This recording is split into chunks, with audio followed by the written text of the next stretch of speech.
Alright. Hello guys. Yes, I've been live streaming a bit lately. Uh, I've been live streaming a bit lately.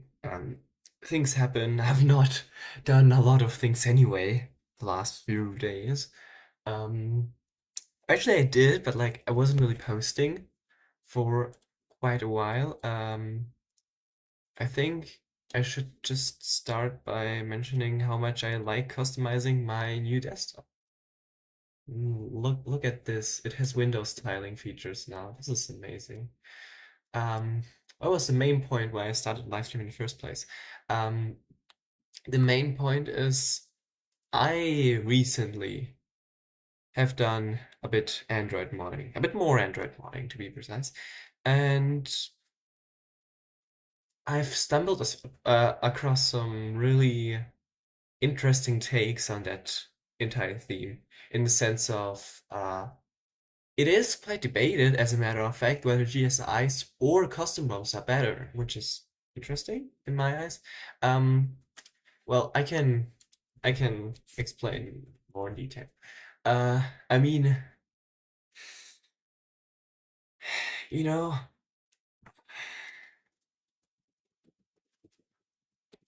if you just like Google,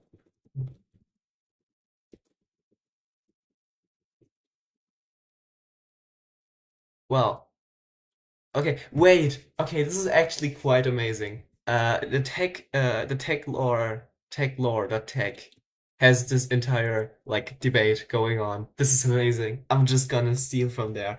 Um, I'm sorry. Also, they use discourse. This is a really nice and beautiful interface.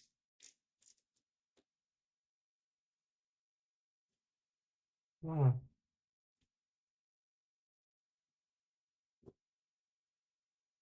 all right. Or do they? I think so. Okay. Uh, Become anonymous. Yeah, this is like some videos that are. I in fact subscribe to Techlore on peertube. My peertube instance currently is down. What a shame. Or not reachable for me. Whatever. Okay, what are GSIs? Android OS type.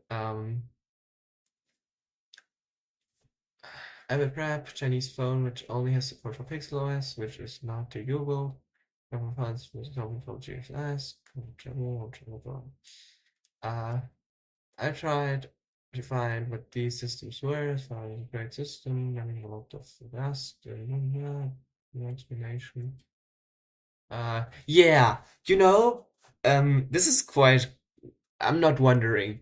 You got banned from there. If you're listening to me, you got banned from there because Lineage OS really dislikes GSIs in the sense of they're not pushing an update. They won't and will not ever push a GSI update or like have a GSI on their official website. Because if we go ahead, we can go in lineageos.com, lineageos dot I think it's .com, yeah, .org.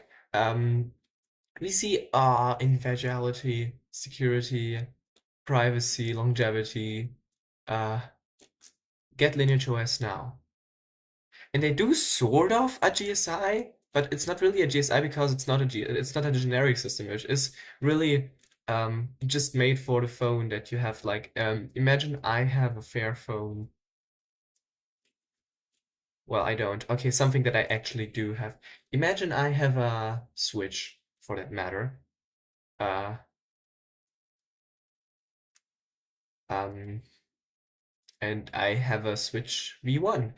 It does not matter. I think it does not matter. I'm not quite sure about this. Uh, okay, there is. It has the Tegra B-01 revision, as you can see. But everything else is literally the same. Okay, well, and this specific Lineage OS version, I know, supports GSIs. Uh, and they won't push a GSI update for this. They will always say this is only custom made for this one, but it supports GSIs. And as we can see, it quite literally has the super empty.emg and the recovery.emg and the boot.emg, as well as the OTA update. Um, these are your things that you would find on a phone, or for that matter, just these, but it would not be a super empty image. And of VB meta disabled.tar. Yeah, but that's something that they will not push a super that image and call it a day and say, oh yeah, this is the GSI, this is working fine. Yet we have Lineage OS yet we have Lineage OS GSIs right here. This is amazing. And a shame. Okay. So to come back to your post, you got banned because Lineage OS hates GSIs. And if anyone on Lineage OS team wants to correct me, sure, go ahead. But I can explain you why GSIs are hated amongst developers, especially if you're more established. For example, I for myself would say GSIs are not a temporary solution. They're more like a band-aid solution for like it's not a temporary. It's not a solution where you can say, oh yeah, then the manufacturers don't have to push updates anymore. You will just use GSIs because that's not how it works. And I'm gonna explain later in this live stream why, because there's a quite interesting take on this and quite a nice Reddit post that explained a lot to me. From a guy who knows a bit more about GSIs than I do, even more. uh, exactly, and then he just says, okay, GSIs are a set of files that contain the Android operating system and system images for different devices. Blah, with unmodified. There are pure Android information. This is not correct. Don't use AI. This is like not correct. Period. They are pure and this right here. This is not correct. They are not pure Android implementation with unmodified stuff.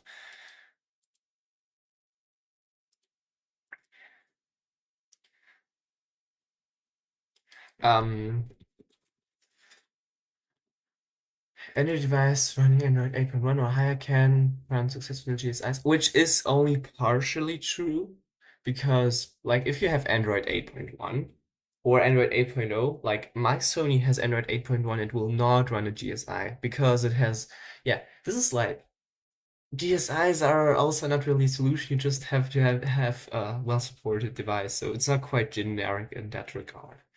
If your device running Android 8.1 or higher can run successfully.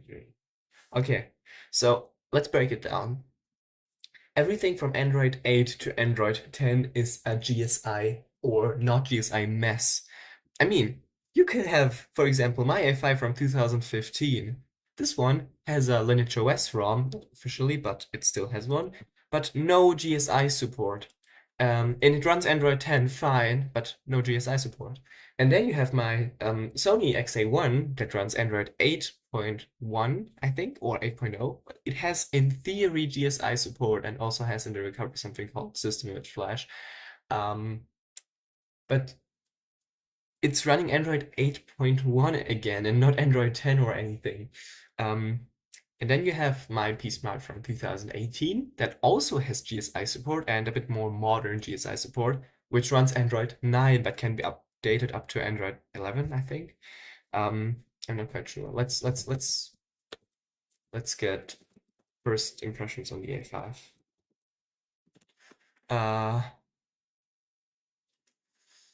This one right here is not it. A522. Oops. I mistyped. Okay, A5 2015.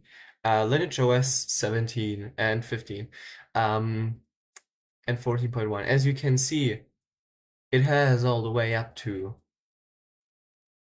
I think it is Android 11. I'm not. Is this ROM good for daily use? I've not used it.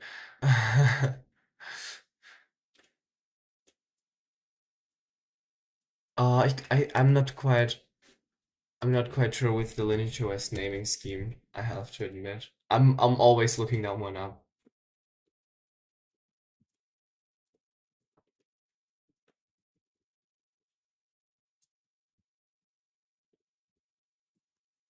I think it is Android 10. Yep.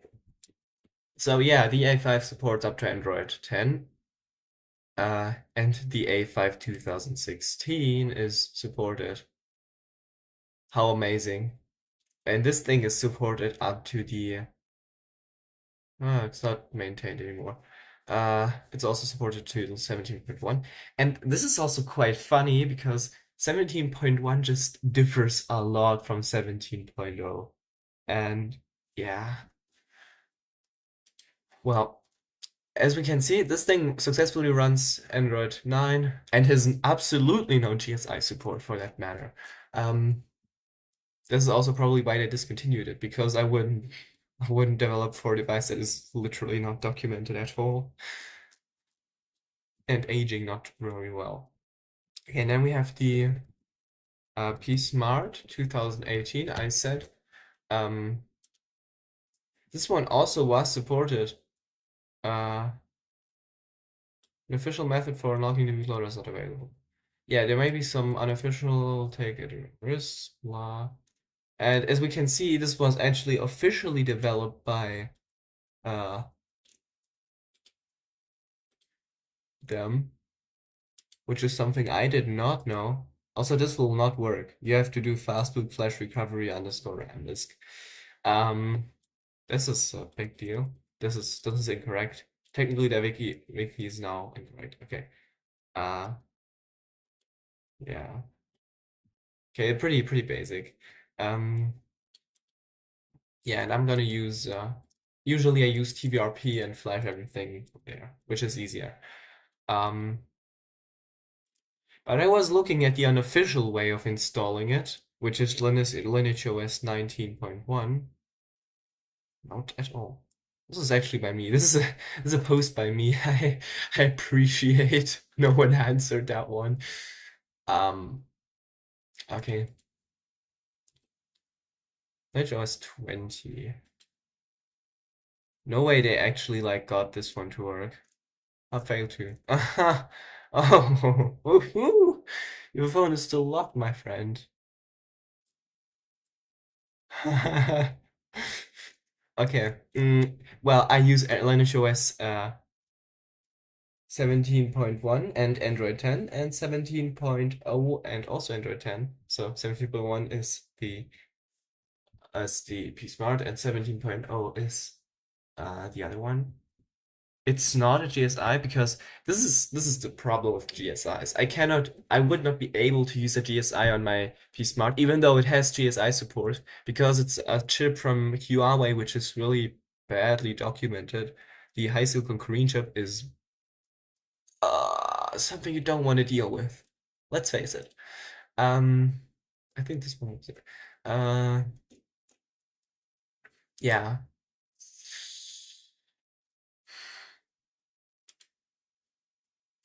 And MediaTek is also generally not something you want to deal with, because MediaTek are just assholes. I flashed multiple, like two phones of MediaTek. Um, one of them was, or I tried. One of them was my XA1, and one of them was I'm not quite saying I'm doing this to get paid, but like a friend of mine had a Poco phone, and it happens to be the M3 Pro, aka the M3, but in worse. Because wait, let me just show you specs because I M3 Pro. Because this one, I would really appreciate if it shows me the specs. Um, and then we have the M3. Um,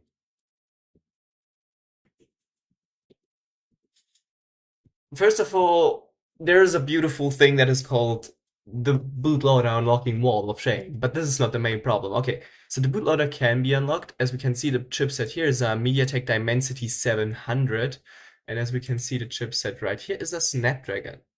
If you're doing anything with GSIs, I would not recommend you this, but if you're doing anything with GSIs, please, for the love of anyone, get a Snapdragon. Snapdragon are generally way more supported. The only exception is don't get a Huawei Snapdragon because they will not be unlockable. I mean, I unlocked my phone through Potato Envy, which is literally taking the device apart and doing some weird shenanigans to get the bootloader unlocked. But you don't want to do that. Or you don't want to do that if you have to. If you're on a budget, you go ahead, use Potato Envy. I'm gonna show this real quick. Mashed potatoes, potato envy. This tool is really bad. It's good at what it's doing, it's working. I've never had problems with this thing. But as you can see, it only supports up to like the P10 or P20 Lite. These all have the same chipsets, as we can see. These all have quite the same chipset. And mine supported too, which is right here. The Fig. Yep. It works by, I'm not gonna show this, but like, here's the link. You can copy it. We'll get a star from me. It helped me a lot. Okay.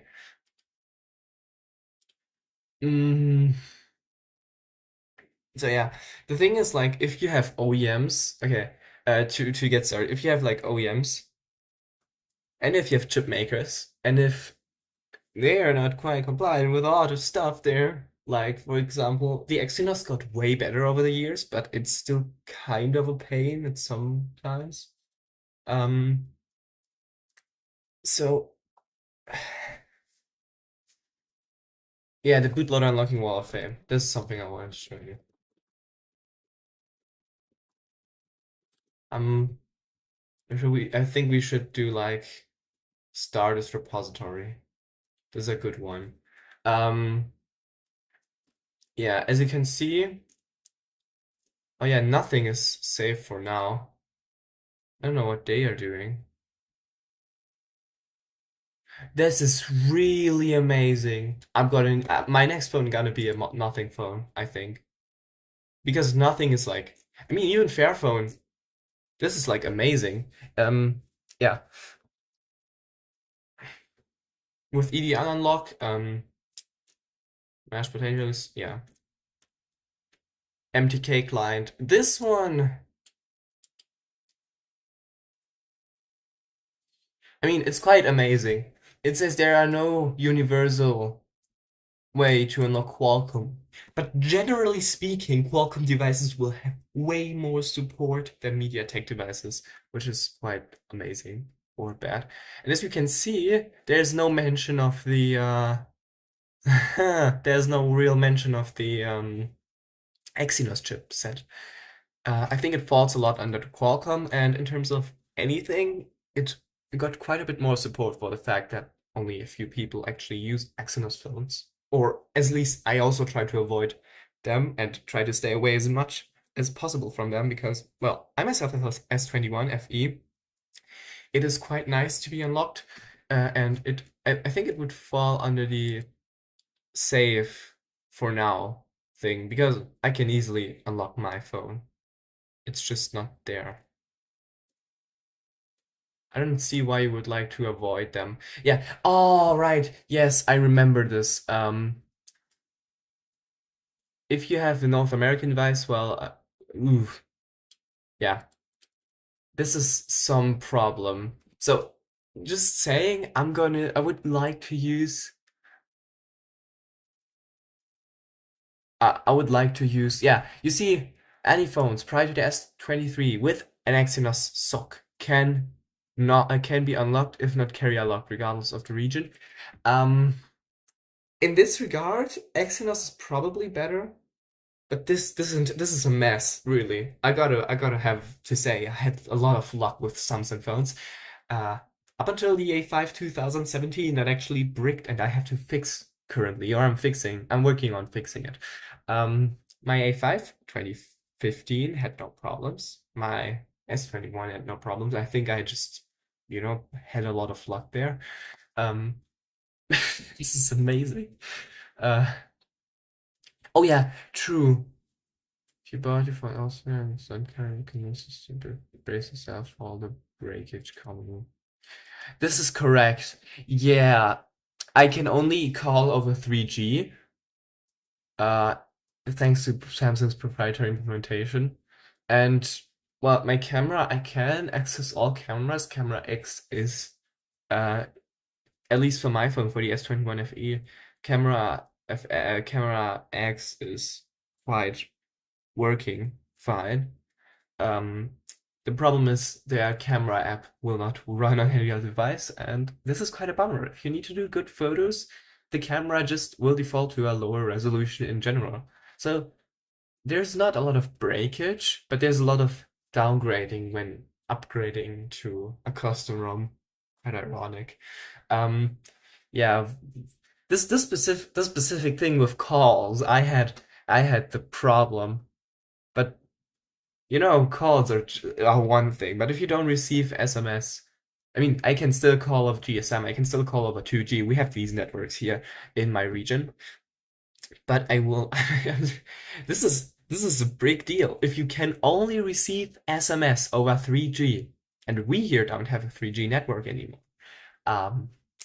Yeah, sheer luck. You're not gonna be daily driving this phone if you're still using SMS, and well, I do use SMS.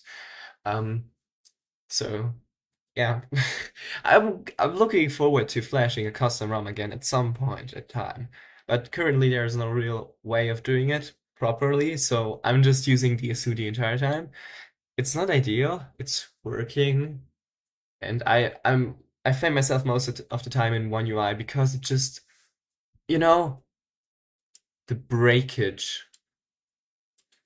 This is so amazing in like a bad way. Um,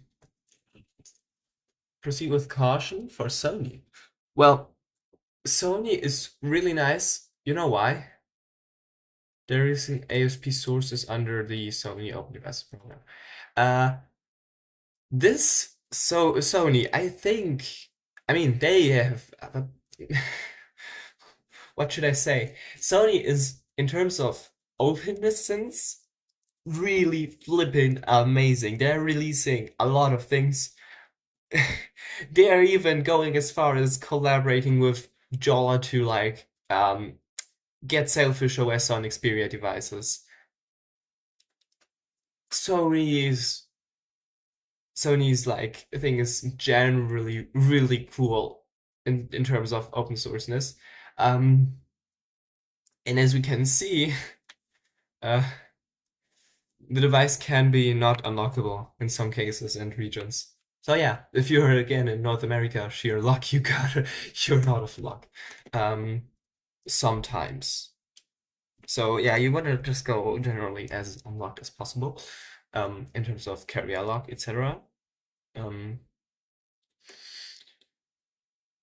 But well, the thing is, they provide first-hand working tools to restore the firmware, and they're not complicated to use. They can even be run on Linux through some hacks or something like that. Their like guides are really uh, great to see.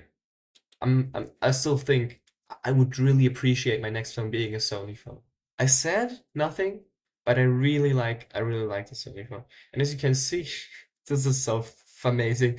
They're even showing off like, oh yeah, the Sony Xperia 1.6 and the Sony Xperia 5.6 are running AOSP. And they have most of the time Snapdragon, but if they have MediaTek, you gotta have a good community supporting these devices.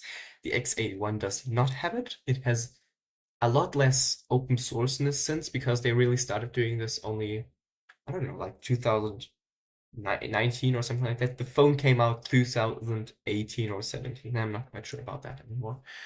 But it's really nice to see them. The only problem I see with Sony is they could just go ahead like Huawei. I mean, Huawei used to unlock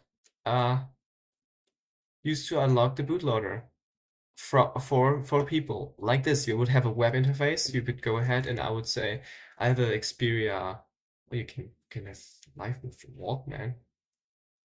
I have an Xperia XA1. There we go. I acknowledge and I acknowledge that. Uh,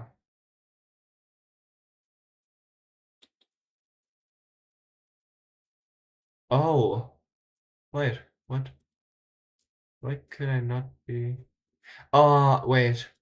Is this phone? I mean, it's not saying. This was quite this is quite painful. You have to fastboot OEM unlock 0x. I did not know this. And then the unlock code. I would need to get this one. From where? From here. Yeah. I'd really like to acknowledge. They cannot submit anything.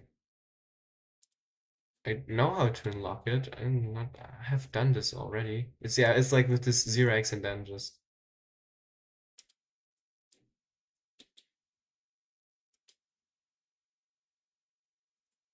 the only problem is I see is, I mean, if you're a developer, you don't care, but as an end user, if you want to do something like this, Fairphone allows you to do that without voiding warranty, as far as I know. Um, just as much as Framework allows to like repair their laptops, and if you screw something up, it's not your fault. I mean, it is, but like they will probably cover you more than anything else.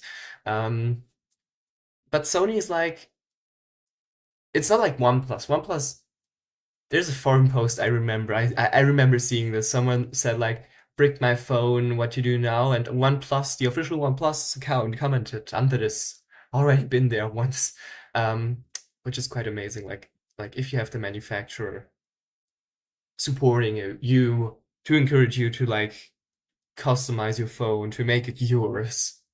I mean, we have not a lot of personalization in the phone market currently, so this is something cool. But Sony is like, yeah, if you do this, it's your device. You can do whatever you want with this, but do not return this to us because this is now your device. You have successfully done some to screw this thing up. And if you screwed it up, you should be able to know by yourself how to fix it. Um, I don't know why I shouldn't be. Why can't I acknowledge this? This is weird. Imagine I was like, oh yeah, they're really cool at doing this, and then I just figured out that they killed the service. Wait, I'm gonna just open it with Brave. Maybe Brave will run this one. I cannot tell you why it's currently not willing to do that. God, I feel like Brave is slowing down my entire thing. Okay. You have the Sony Xperia XA1. I acknowledge and I acknowledge.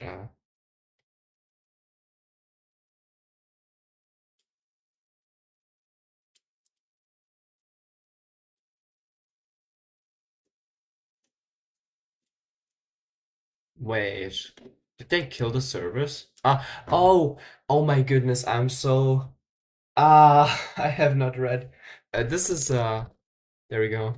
I was I was quite I was quite yeah, so yeah, I have like the code generated for this. Okay. I'm not gonna type in my email. This is just a like you see. I can just go ahead and say submit, and we're gonna do the bicycles. How amazing. Uh, and we gotta do the buses. Okay. And we gotta do the cars, I think. Okay. There we go. And as you can see, we get a we get 69. We get a code. And this code is guaranteed to work somehow. It will not work because this email is incorrect, but like, you know. Or if someone has an email and it's like 123456789 0, this would be so amazing. I would appreciate the owner of this phone. Uh, so yeah, you can easily unlock them. I thought for a second they killed it. This would have been really bad. Okay. So yeah, Sony can do this. Sony can easily shut down the servers, which are two major things to keep in mind. Uh, but better to, well, be it shut down than anything. I've never heard of idle, for example. And they use Unisoc, okay, they use special chip, okay. Well, avoid at all costs is Huawei, HMD, Vivo, Oppo, and Realme. Yeah, okay. I was willing to tell you about this one. Okay, Oppo, Realme, I don't know. OnePlus should be safe. Receiving caution. Okay. Oppo, Realme, Xiaomi, Redmi, Poco. Why should you avoid them? Um, in the past, depending on how new the device is. I mean, for a fact, I had to wait a flipping month to get this thing unlocked. I know this because I was like, okay, it says 7 days, okay, it says 6 days, it says 5 days, 4, 3, 2, and then I was like ill and I wasn't able to do it.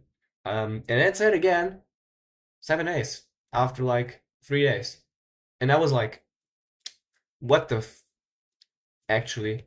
Um, And the next thing is, I mean, they do some cool stuff. They like release the kernel, but that's the minimal thing that you can do. At least they make it easier for customer development. Uh, okay, so there's one thing. These are new. These two in specific. This one I know.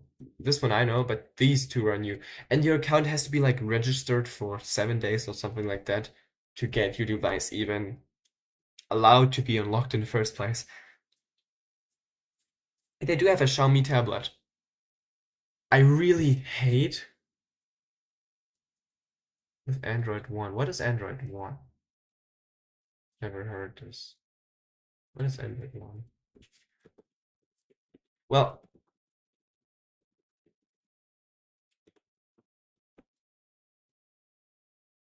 oh, oh, it's a family of third-party Android smartphones provided by Google. In comparison to many third-party Android devices, they show with the manufacturer's customized user interface. These devices run near stock versions of Android. What?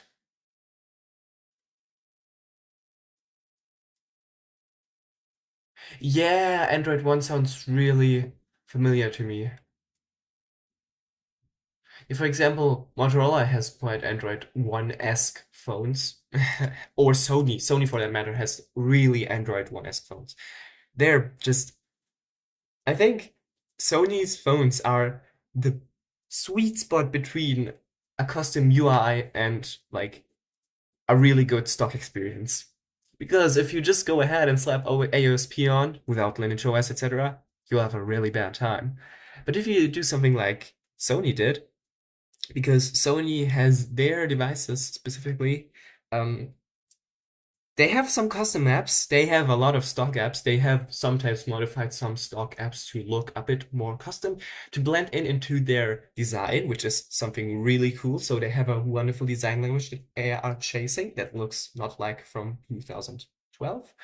And they use stock elements. Like, for example, notification bar is stock. And I don't know on the new phones, but on the older phones, just the settings app, everything was stock, but with custom icons to just make it look a bit better in terms of anything, which I really appreciate. I'm not sponsored by this for this by Sony or anyone, but I think the Sony phones look really amazing from their OS and from the outside too. I mean, my XA1 has no camera bump. It has as good as a camera as my S21 if under correct light conditions. And well, it just makes beautiful photos that I can enjoy. And my phone is supposed to be making beautiful photos that I can enjoy. So the Sony XA1 was quite a daily driver for me until it ran Android 8.1 and half of the apps didn't work. Oh yeah, imagine Apple avoiding Apple at all costs Who would have thought?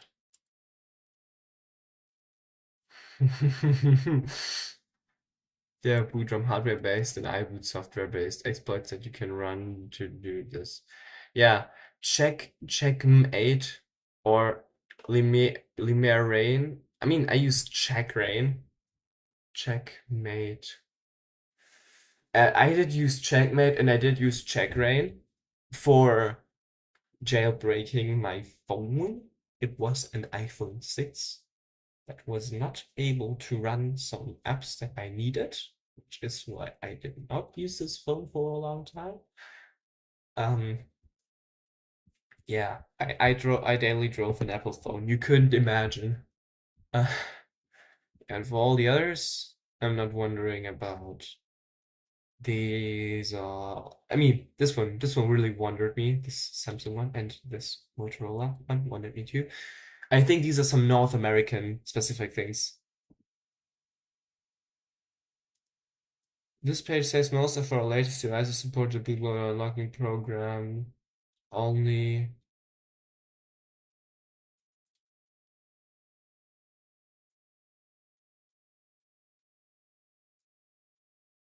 Ah, yes, right. True. They were not giving you the bootloader. You have to submit a request to get the bootloader unlocking code, which is the same thing as they did with Huawei, and then they just killed it.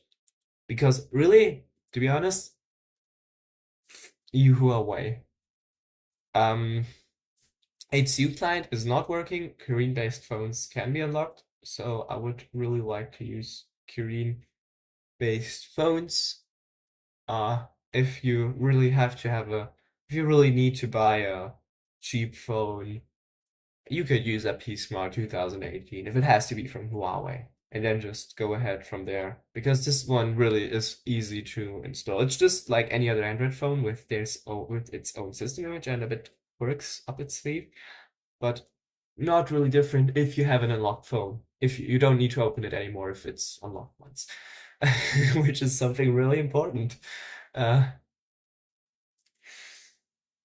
I mean, not looking at the switch that you literally would need to RCM jig every time you want to go into RCM mode. It's just, uh, yeah, in the past, it's not anymore. Uh, but in 2018, corporate values have changed and the site went down, whereas in Android 10 Plus, the unlock command has been completely removed from fastboot. Um, Something that could be, and I don't know how easy it is to replicate. I mean, this like completely removed is I could change some stuff in the bootloader and allow some other sign code to be run, or like Google Pixel phones. Like Pixel phones can do that, and then you can install an OS. Like this is the way how you can not quite brick, but literally there's then no real way other than to JTAG the device to get something else on this device. And the way to do this is Arcane OS actually did this. This is quite interesting in a lot of ways. Arcane OS was developed by the FBI, and a bit more background on this is it was meant to be a modern phone for thieves so that the FBI could keep track of them and then just do like big things. There's a beautiful video about this. I'm gonna, yeah, you can just search it up. Arcane OS on Google Pixel phone or something like that. Or yeah. Um NSA or FBI, I'm not quite sure. And these phones have all been seized, obviously. Um and they're not really able to change anything on the phone. So once this is on Arcane OS, it's gotta be there on this forever. Because the way they did this was they implemented a version, like I think they modified some A4 bootloader, for Pixel 4a bootloader things, um, because otherwise you wouldn't be able to sign the code. Then they somehow got to sign the code. They would lock the bootloader. The device would be bricked with Google's OS. But they would flash their OS onto this because it is a signed code, so it will be accepted by the 4a. Um, yes, you can flash while the thing is locked. They don't have an bootloader OEM unlocking option, and they don't have fast boot on this thing. So if you flash this, this phone will not go in any other ROM anymore. Never, ever. Except for JTAG. And this is something that Huawei also sort of did there. So you will not be able to change the phone's OS at all. Yeah, and these paid methods do not make a lot of sense, especially you should avoid them at all, because if they support GSIs and are not Snapdragon based, you are fricked, because no one really develops for these, because no open sourceness, no real drivers, device trees. You would need to develop your own GSI or custom ROM. This is just something you don't want to do, at least not for now. Yeah, and I don't know. These ones surprised me, I have to admit. I mean, Motorola, not really, but Lenovo certainly did. Techno, Infinix, OnePlus, Microsoft, Sony, Fairphone. Microsoft makes phones. Oh, right. Because they have, yeah, exactly. I forgot it. Windows phones. It's like with Huawei, but a bit better. What also really surprised me is, yeah, this is nice. I mean, Google is safe for now too. It's you forgot. Yeah, exactly. Are painful with things like safety net and play integrity. I have to admit, this one is not really a big deal. If you're just custom ROMing for like getting better performance, you may as well just leave it on stock, because Google's OS is just good the way it is. If you don't like it, just don't buy the phone, because you won't be getting anything else than pixel experience on this thing. I mean, you can do the 1UI GSI or something like that, but really at that point, just buy a Samsung phone.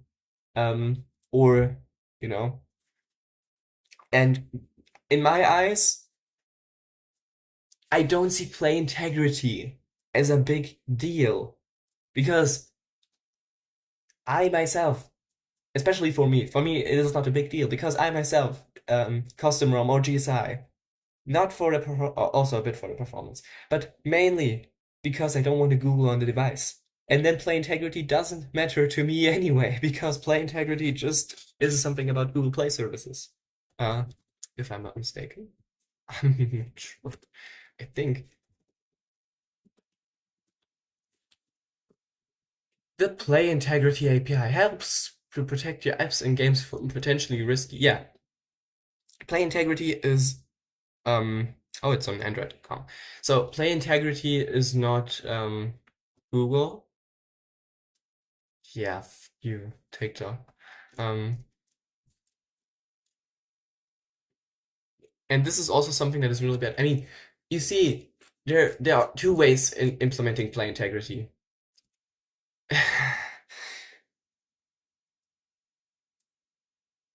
Well, it is sort of Google and not Android.com, but whatever. Yeah, I don't see the big problem in Play Integrity. If you're doing banking, well, then you are out of luck. But then you also, again, probably need some sort of micro G stuff, and then you're just gonna, well, I don't know. It's quite special. AVB keys, custom AVB keys. I think this is the thing that I was thinking about. Custom AVB keys. Custom Android verified boot keys is a feature which allows you to run a custom OS with a locked bootloader. It's rare to see a device which supports custom AVB keys, but some devices can be found here. And as you can see, okay, so yeah, this is the thing that I was saying. It's not that they tampered with the bootloader, and the way they did this is with these AVB keys. Okay, there we go. Now you have your answer to Arcanos how exactly they did this, because Google actually provides these keys, which is interesting. But I mean, I'm not gonna complain. This is really cool. I myself, at least I would really like to lock the bootloader of my Samsung phone, but I just cannot because it just would not boot anymore. So I have to keep it unlocked. Um, yeah, as we can see, the Fairphone supports it. The Google support it. The Nothing phone supports it, which is quite nice. And Sony, again, I think this is not the only phone, but this is a user report that supports it. And Xiaomi supports it. OnePlus is not supporting it anymore. My would support it.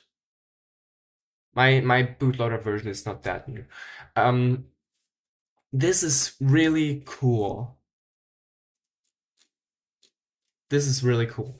Sony again, I think supports more than just the V, but just again goes throughout my idea of Sony being a good phone manufacturer that just keeps it as much as stock as possible. Why I don't really go with Google is mainly because they also have the entire section or suite of Google apps like Google Files as their default file manager and hiding the default stock file manager. Um, you can have another take on this, but for me, it is certainly that I like just stock Android a bit more than this modified versions. And again, Sony doesn't modify it that much, as far as I know. But cool to know this one. They support custom AVB keys. Yeah, and this is how they install Arcade. Yeah, the bootloader unlocking wall of shame. We went from GSIs to bootloader unlocking. Okay, and there's also your problem because the more people advice have and get it actually to be unlockable, the better or more support because GSIs are not universal. Especially if you don't release the device tree, like a lot of phone manufacturers don't, and then they just somehow get leaked. But a lot of phone manufacturers just don't release the device tree, which is painful. And some do, like Google, for example, which is really nice. And Sony does it too, which is also nice. Or I think so. I'm quite convinced I have seen device trees of both of them. I mean, I have also seen device trees of the A5 2015, but this was certainly user made on a GitHub profile. Well, the bootloader unlocking wall of shame. We like it. We love it. It's beautiful. Please star it. I would really appreciate. It's not made by me, but it's really like it's amazing in multiple ways. It also has a really nice GitHub page, I think. Ah, maybe not. Okay. But the main thing is why GSIs are not good. Crap, how we went from GSIs to bootloader. Okay. And to get back to the idea of or the problem with GSIs is many OEMs also only ship their firmware with their own OS. Like for example, Samsung. I cannot get a firmware upgrade without literally downloading their One UI ROM or actually installing an update. But this is like a big deal, and I think Sony does this better, or at least from my experience that I have had with the Xperia. Experience. This was way better handled. Seriously, there's like, or for a fact, even with the OnePlus, if you once got your firmware extracted, you could just flash every partition individually. But with Odin, there's like Heimdall flash. It's working. It could also flash the partition separately, but you always end up with, the risk of breaking your device a bit. It's a bit bigger risk than like with the fastboot because you know for a fact that usually if there's no script attached to your image file, it will not execute a script. And the idea behind this is so that your phone does not get locked. If you know where the problem is in locking a phone that has no custom AVB keys. Yeah, okay. And this is a big deal. I mean, from a security standpoint, you want to have all of your system bits updated. And I can show you exactly what I mean by this. Uh, and there's a quite interesting thread. Why is Lineage OS not building GSIs? Which was literally what I was talking about in the beginning. Um, because Lineage OS itself, themselves, don't build GSIs. It's always the anti-treble guy. I really like him. He did some great job. I use his GSIs a lot. I use it on my S21, which is, by the way, my dual boot system.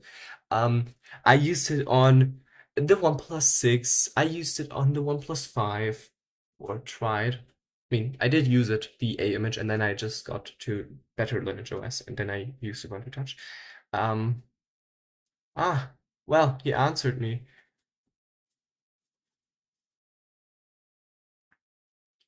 Yeah, many Windows 7 drivers continue to work fine on Windows 11, and this is how GSIs work. Okay, um, maybe to understand his point, I agree with him. I have to admit, I already said this. I was like, from this guy that said, "Oh, GSIs are a really cool thing." My friend still says this. To GSIs are a cool thing, but they're only a short-term solution, and not really the future to aim for, to go to. And this is because the way of how the travel project is. I mean, if we go on Here Comes Travel, the beautiful Android developer blog, it has a really nice yes, okay. Um idea of using the new Android OS framework. Um let's start with yapping about how travel works, and then we'll yap about why GSIs are a bad thing. Um, okay, I think we should start with travel. Um, Project Travel is okay. Android was on leave 2007 as a free and open source mobile operating system. Blah. Okay, and competitive no million the results single app across multiple. Okay, so they just yap about how Android started and what was the thing before Project Travel. Okay, so this is not an accurate graphic. It's pretty good. It shows how the thing works, but in my eyes, it's not nice. I think it would be better if you like do it all in one block and then you just have two separate colors, because it is like this for a fact. The Android OS sits on top of a vendor implementation. This is true. This is correct. I really like this. But for the simplicity of this, in that case specifically, I think it's more accurate for all the Android versions that do not have GSI support, um, that they are actually one thing, because you would always have to adapt your vendor implementation to the new framework, to the new Android OS framework, uh, which is quite painful and a really manual process because you really need to figure out the new interfaces. And as you can see, this is a beautiful diagram. There's even a more detailed one, but for everything we need, this is the best one that we will need, or the level of detail that we need. So we have the Android app sitting on top of the Android OS framework, sitting on top of the vendor implementation, aka the firmware, where the problem lies, or the solution for that matter, which includes the kernel, which includes uh, device drivers, etc. Or it's also on your Android phone, the vendor partition. That can be flashed manually. On the XA1, it is a folder, so you would have to like patch the vendor image to be a symlink to a folder, which is quite painful. I did not get GSIs on the XA1 to work properly. Yeah, so the vendor implementation that has all the important files that interface between the bootloader, that interface between the hardware and the Android OS framework, which is quite a big part. I mean, imagine this as your. There's not really a similar thing on on like Windows or on the x86 devices. There is a firmware, but like the firmware is so standardized that you don't have to deal with any problems. But yeah, in theory, it is the firmware you would have. Uh, it's like part of the kernel and part. It's like in your OS in this case, but it's a lot more standardized. So the firmware itself, the hardware is more standardized to fit with more firmwares, if this makes a lot of sense. I mean, it's just made different in the sense of on Android the vendor has way more control and needs to take care of way more things to implement the Android OS framework properly. Yeah. And the vendor implementation can vary in the sense of it still is compatible with Android OS framework or with some specific skin they slapped on, but will absolutely not be compatible with like something like Linux because just the vendor implementation just is different. Um, and because I currently don't know how exactly it is managed on x86 machines, I want to see it.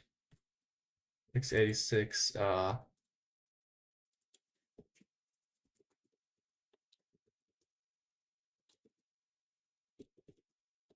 there should be a beautiful graph somewhere.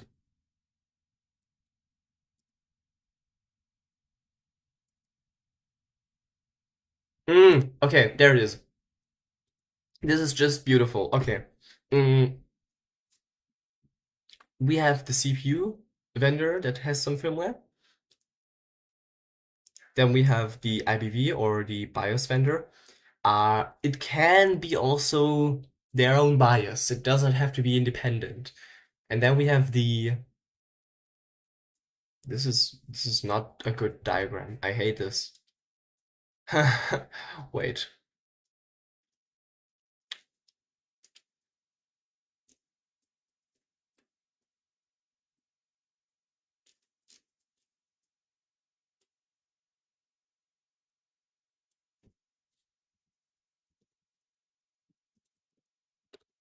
I don't know how this thing is called. Uh, oops. Uh, that's interesting.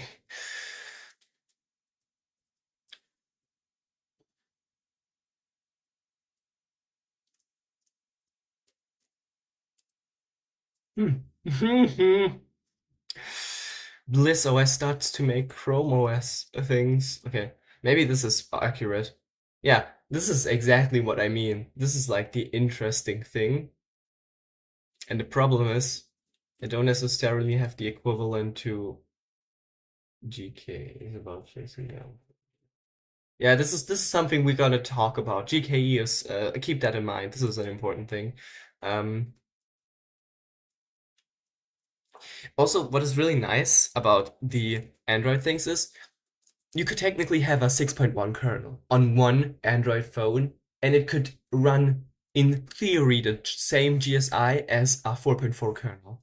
I mean, you certainly don't want to make this, but it can be done, and it is quite not that difficult compared to like you don't have to keep worrying about a lot of things. This is the main thing that I would say. Mm, Okay, so yeah, as far as I know, we have like the BIOS firmware that interfaces with the hardware, and then we have the kernel, but the kernel sits more in the OS than in the vendor implementation, in the sense of just x86 is way more standardized. It has way less like dependence on the vendor, in the sense of also it would be easier to support it for anyone, and it's bigger than Android because would need a lot more drivers. They're standardized, but they still need a lot more drivers. Um, okay, let's get to this. Before treble, we had this one that I already explained, and now with treble. um, the vendor implementation does not need to change. And the really funny thing about this is my vendor, like Samsung, uses VNDK. Wait, I'm gonna just look that up. My vendor, aka Samsung, uses VNDK 30. You know what VNDK 30 is? Is equivalent to like Android 12, I think. And this thing runs Android 13 and 14 even fine. Or in other words, they did not. Yeah, it's Android 11. It's Android 11 vendor. So this thing can run everything down to Android 11 without any problems. Where the problem lies is how the actual implementation of this is, because this right here, not updating firmware, is a quite crucial problem. If your firmware has any sort of bugs, they won't be fixed. I mean, for a fact, I think there's a hardware exploit, and they wouldn't patch it because they could just use the original vendor implementation. And my vendor implementation is, if anything, approaching 4 years old without being updated. Approaching 4 years of not being updated. Which is something to keep in mind and quite maybe a problem. And here's where GSIs step in. GSIs make use of that original vendor implementation and get and you can just update your version, Android version, whatever you want. As a matter of fact, the Android OS framework can be exchanged without losing data. Previously, the vendors needed to make a really interesting way of backing everything up. And now you have just separate partitions for everything. You have a user partition, a user data partition, a vendor partition, the system image partition, and a super flashable image. Samsung only provides that super.emg, or Xiaomi too, but then something like Oppo provides all images and you can just flash which one you need. Okay, but whatever. Not Oppo, I meant Sony. And the thing is, you could just go ahead and swap out your Android system for a newer one, or for another one for that matter, and it would mostly not break anything. And in case it does boot, just revert back to the old system, backup, and you can then just format the user data. So this thing is really fail-proof in a lot of sense, in a lot of ways. But again, it's not updated. I mean, I like this. I like having a custom user data partition. Having everything as a partition just is nice in case of if anything breaks, you can just revert and it's fine.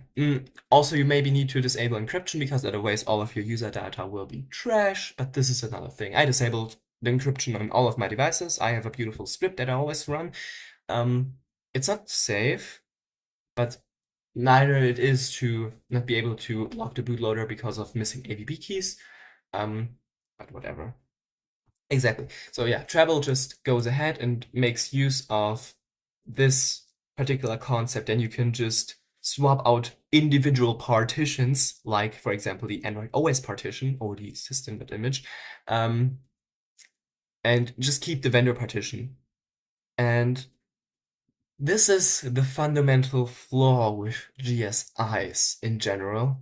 I mean, aside from the fact that on a lot of devices they won't actually work because of some weird vendor implementation that just works with their skinned UI, or some weird processors, like for example the Exynos that again also just works with the skinned UI. The real problem lies in security.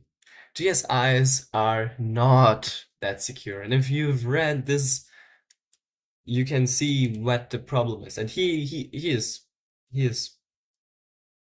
accurate in that case. So yeah, this is like SGSI servers for every project Treble supported Android device, which is partially true again because of some weird vendor implementations. While just developers are not working on it, they're developing and in fact, you can build an official LineageOS GSI ROM. This is what Andy is doing the entire time because LineageOS offers you actually the stuff to build a GSI. Um, there it is, like generic targets. So we've been building generic targets since 2019 in an effort to make them just more accessible to developers and really anyone interested in HSFI. We've documented how to use them in conjunction with the Android emulator and Android Studio. This enables an average person like me and you who has no experience in doing some stuff like this. Well, probably not me, but like you and everyone else. Um, like the average John from the market, from I don't know. Additionally, these same targets can now be built to use GSIs in both mobile and Android TV configurations.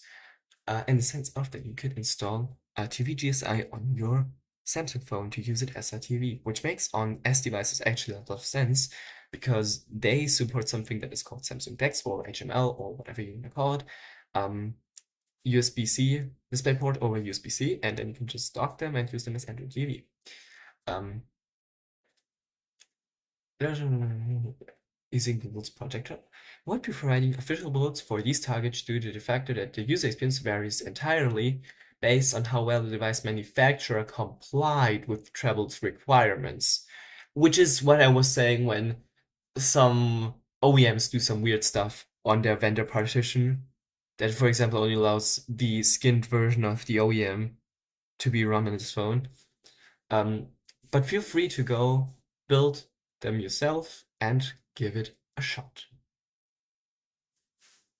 And then Chris Price answers, I do wish they had noted the security aspects in the update. That is really the key reason. If you don't patch the kernel, you're leaving yourself wide open to attack, not to mention drivers which are also not part of GSI. One thing that I do want to mention about this, I also giant DFL, this is really cool.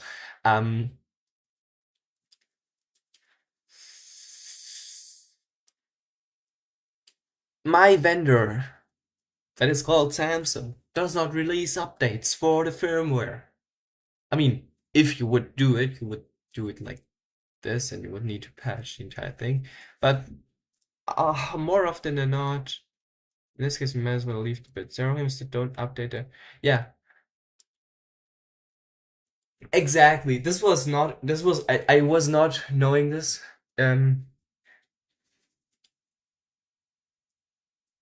Wait. Yeah. I know.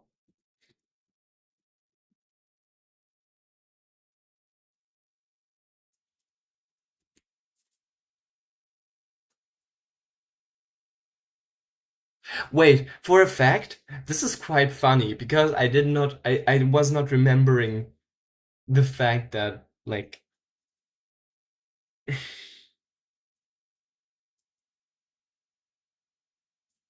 it's not about patching to a newer version. It's not about patching the kernel in general or the stuff. It's about patching it to a newer version. And that could lead you, as a person that uses Android 11 on a daily basis because it's still developed, in a big uh problem. And if it happens to be that your firmware cannot be downgraded anymore because of stupid downgrading protection, like Samsung has it, I mean, they have it for sure. You're out of luck. Okay. Um, so yeah. Um,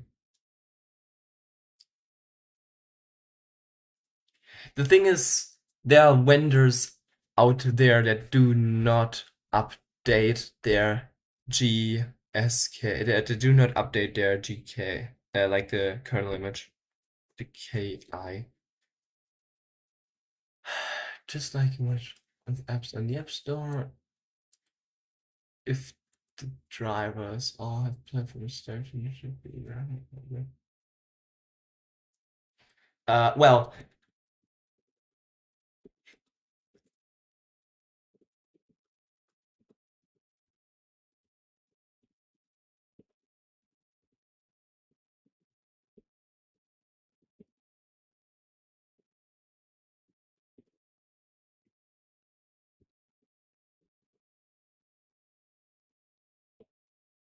Yeah, the main problem is imagine an OEM, because this is something that sounds a lot like things that OEMs would do.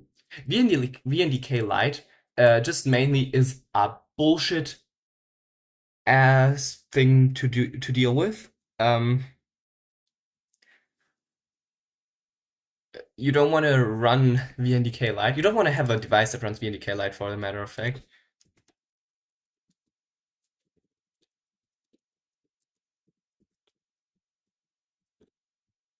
Difference between VNDK Lite and non-VNDK GSIs.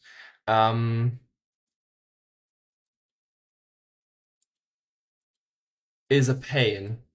There it is. This is the thing that I was searching for. So vendor native development kit, and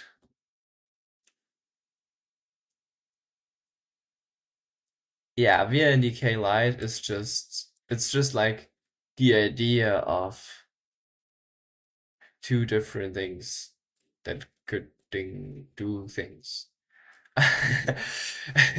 um, I'm not trying to pretend that I'm understanding this, but what I do know for a fact is that the VNDK Lite versions are just way more painful to deal with because they have limited functionality in a lot of ways. Um, I'm not pretending to understand anything else than this, but this is one thing that I do know for a fact from experience, and that's it. um,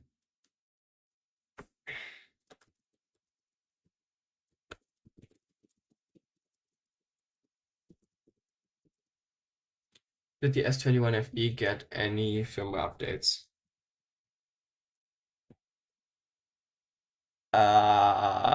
Oh yeah, the E version, but I for a fact don't have that. I have the DS version, the Snapdragon version, because I hate the Exynos chipset. I hate the MediaTek chipset. I hate the Korean chipset. There you go. Now I've just made a lot of companies mad at me. Uh, we do all like the Snapdragon chipset, yeah, the EDU version. Um, this is not the same thing. Really nice that you're talking about OSs and yapping about OSs, but the firmware is not getting updated. Um, let's find that now. I like the fact that it's an update version of VDK.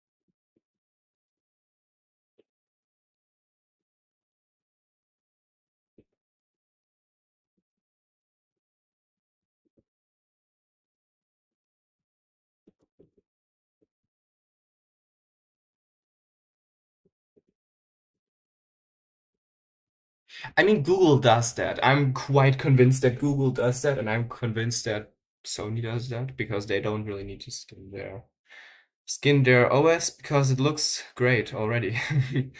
The VNDK namespace, there's no light mode.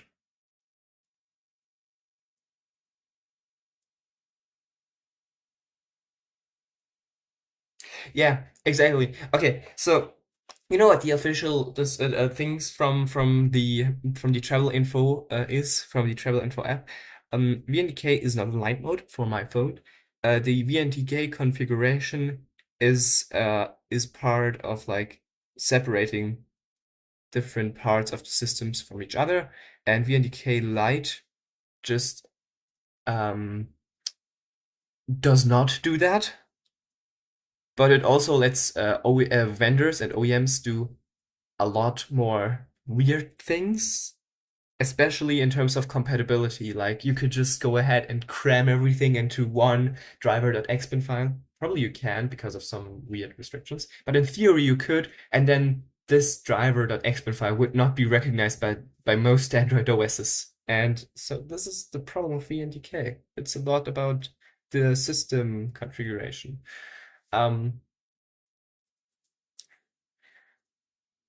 Okay, let's get the okay. My longest, like, HDMI 2.1 Knox. Uh, okay, wait, let me just get. I'm trying to figure out where it is saying quite a lot of things here. Software version.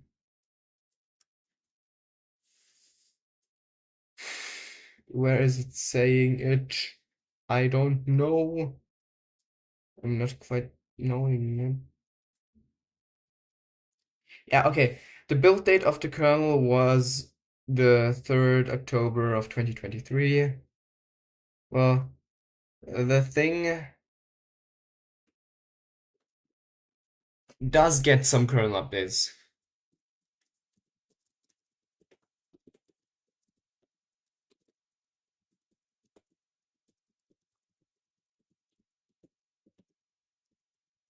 Which is true because maybe they now have a kernel update and I'm not going to install this because this could potentially break my system. Um,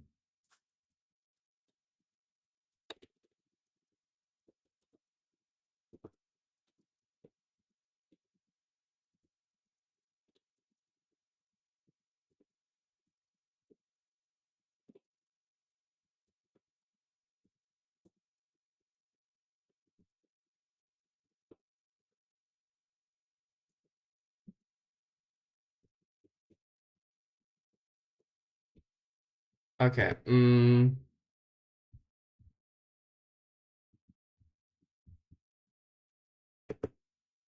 Did it reply?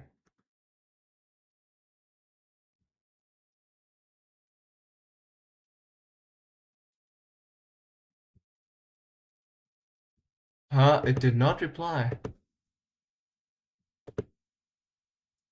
What the heck? Did I press on the wrong button? Okay, wait. I will need to retype this entirely. Did I press the wrong button?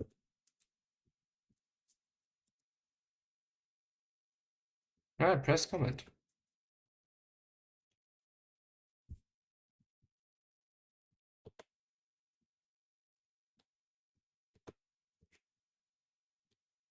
As someone who's been building, I'll just have you know that travel isn't nearly as sweet as it sounds. Oh, this is the guy I was talking about. Andy C.G. Yan. That is the guy that has saved my butt a lot of times, providing me with GSIs.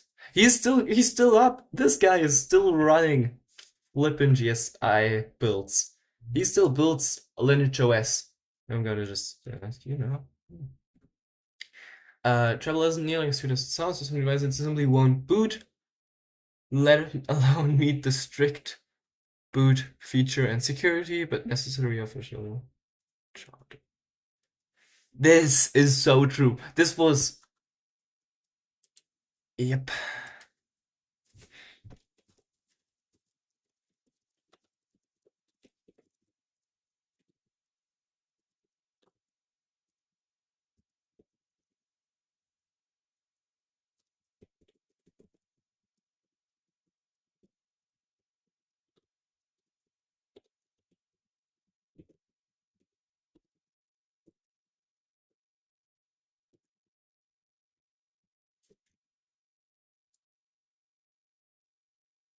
Okay, now it did a comment. Okay, let's do it again.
compliant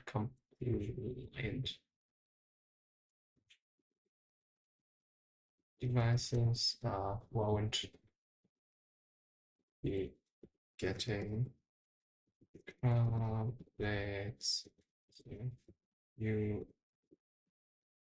to GK.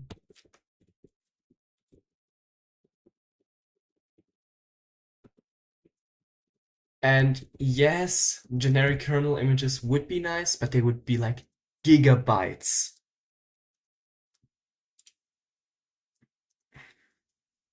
They would be literally gigabytes. Because generic kernel images, this is a thing in itself. A big problem. Generic kernel images, like, it could work fine, maybe. Won't be getting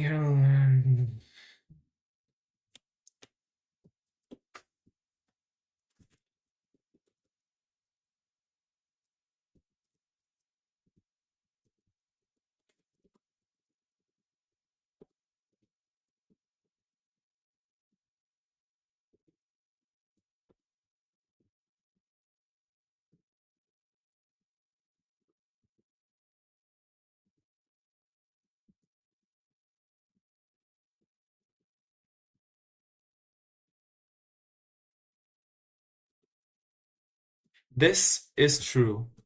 Oops, what was it? This last part is true. There we go. Now it actually copied it. Who would have thought? Okay.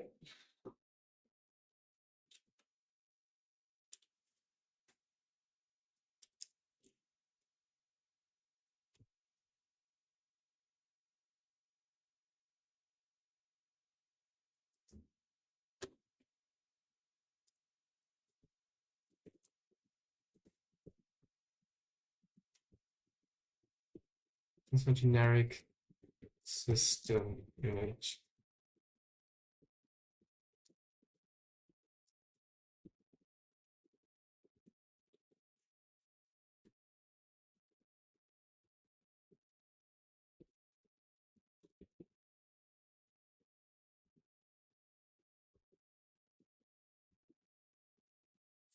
Well, you could argue that the kernel is part of the kernel. Okay. Lineage OS is pretty cool. Okay. We got now everything about Lineage OS figured out. But there's not just Lineage OS. I've quite used Lineage OS a lot. I like it. It just never failed on me. It's like with Debian. It never fails on you. Just if you fail on it. Yeah, that's pretty much the entire.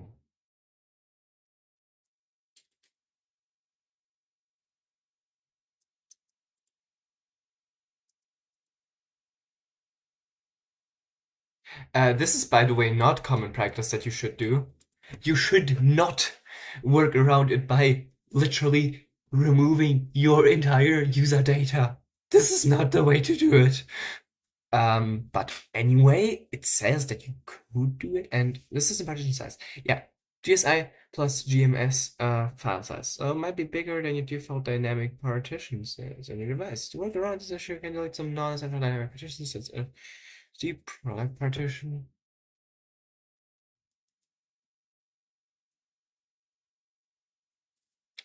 Yeah, I had. Oh, right. The system partition size. This issue is something I was not able to install on the OnePlus, Android 13, Android 14, and just Android 13 because Google Play services just wouldn't install because they're just too big. They were just too big for the GSI, so the system image wouldn't let them install. This is a big deal. Okay, I highly recommend just ADB debloating and DNS level locking for safer and more stable experience. But this is just if you don't want to use a GSI. And that's it. Perfect. Now that we got this one out of the way, this one is a reference on how to build GSIs. and this one is finished.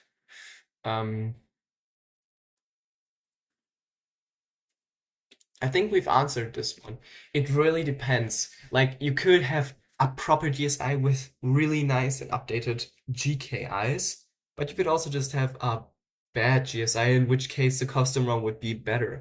So for a developer, GSIs are better because you have to worry about less things not getting supported. But I see Lineage OS's approach on that one, and I can certainly relate it because they say we are currently not able to provide other bits, so we will just provide the other bits ourselves in the form of a custom ROM.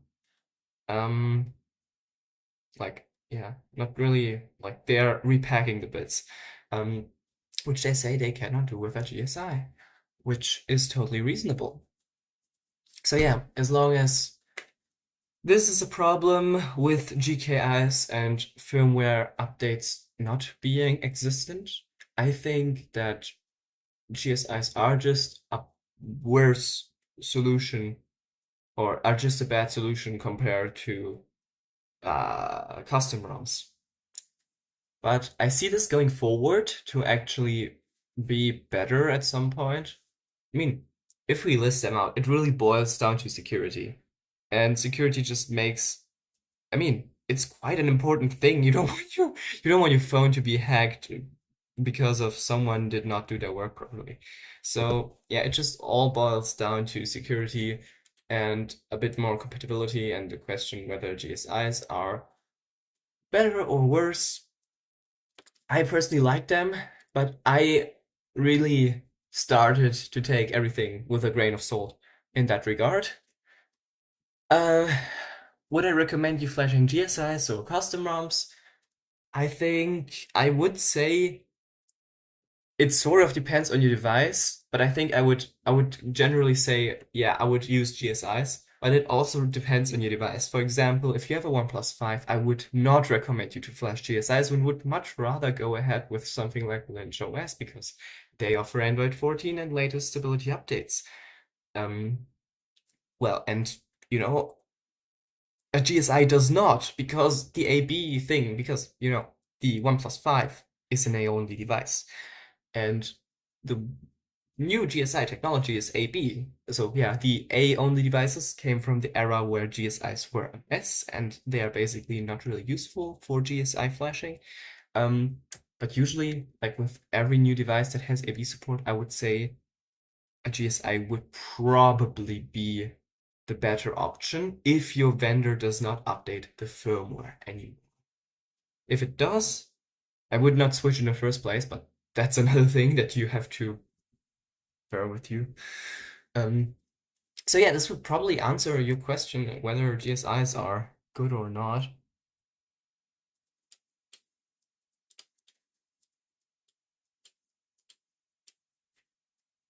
I hope this answers your question. I'm not sure.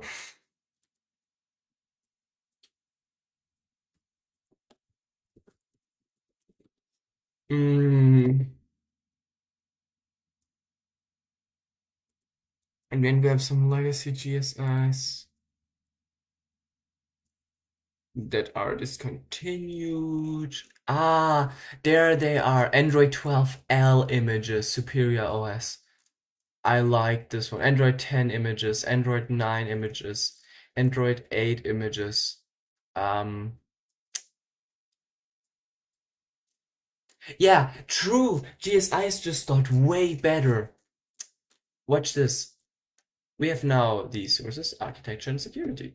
Back then, we had no security, but we had the partition style, the architecture, and you know what? I will try to flash my XA1 with one of these guys here. Because if I figure out which partition I need, system as root, etc., I can flash it. And maybe the vendor partition, especially with the Android 8 images, should not be affected. And as we can see, NDN also always made Lineage OS things. Actually, I'm just gonna do it current right now. Like, okay, Lineage OS 16, and it is for us. Um, bunch of shit. I will not know which one which one to use. Okay, well, I think we will take a look at this on another live stream, and maybe I will also live flash a phone with you, or two phones, because I will still need to fix the A5 2015 at 2017, not 15. Yeah, that would be it for today. Hope you guys enjoyed it.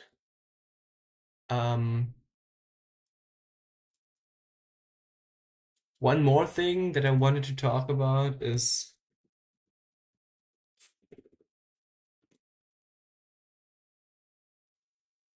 Bringus Studios arc. Enough from GSIs, and let's go ahead to our YouTube world. If you don't know who Bringus Studios is, I really like him. I really like Bringus Studios. He's a really nice person. Yeah. Okay.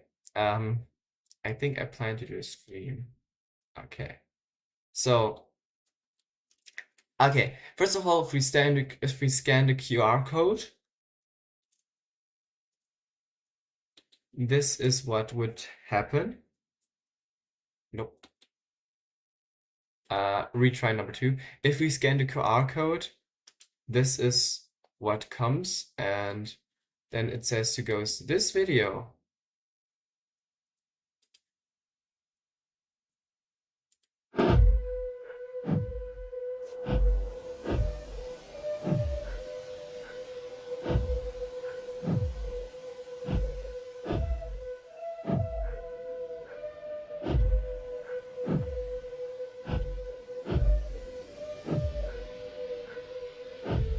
Which is weird.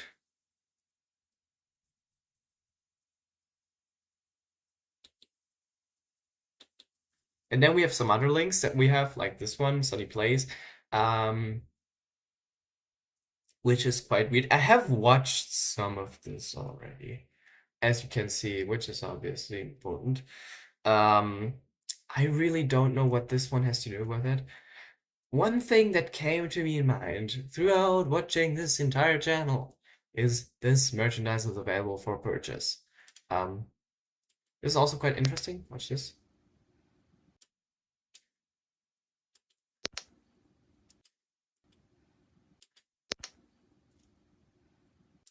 And nothing more.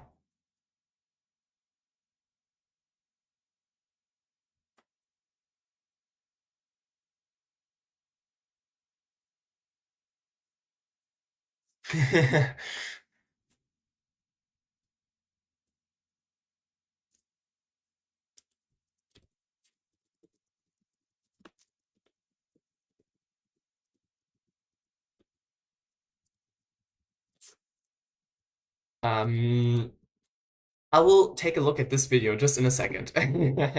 You have to be patient. I'm just gonna copy this link too. Yeah. Okay. This one is not really, unfortunately, showing anything. Cool that it shows my own live stream. Oh, amazing. But this one's quite interesting. Billy, I haven't done that dance since my wife died. And the thing is, what is really funny, this sounds weird. I mean, it's 4 years ago, but it sounds weird. It sounds a lot like Bringus Studios. Really? I'm just gonna show you something from Bringus Studios. The Bringus Studios.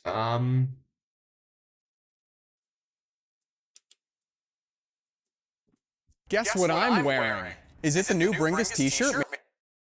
You see, it's like the same. It sounds a lot similar. Haven't done that dance since my wife died. But it oddly also sounds a lot like AI. Okay, let's bear these fingers in mind. Here we have them. I think you can see where this is going, my friends. This guy right here is Bringus Studios.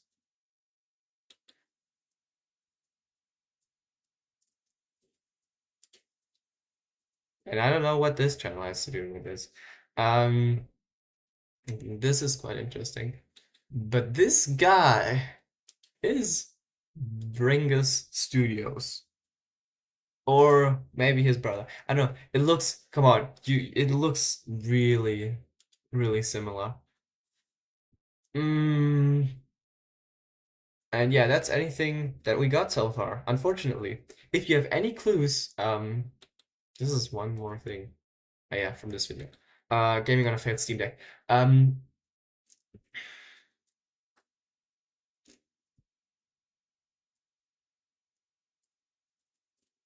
I will just make a new comment.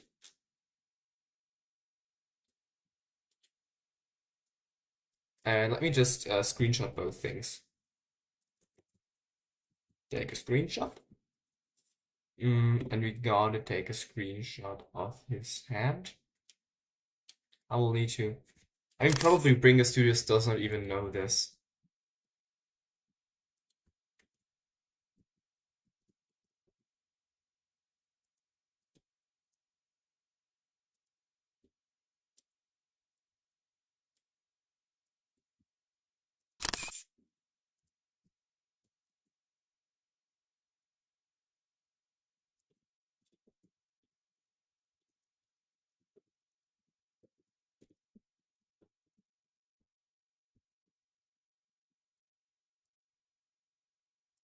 Okay, apparently we cannot add more than one attachments. Okay.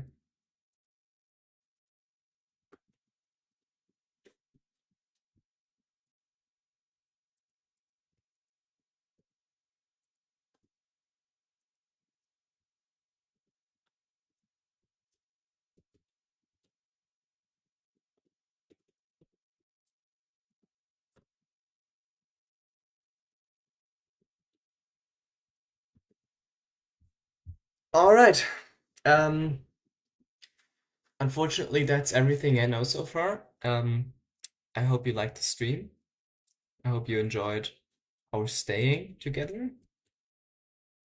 I hope you learned a bit about GSIs, and I think the second part will be a video in itself, but it will probably only have everything that we already have here. Okay, so thank you guys for joining the stream. Let's just, yeah, I think that's it for today. Have a good night, my friends, and I will see you in the next one.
Can grow.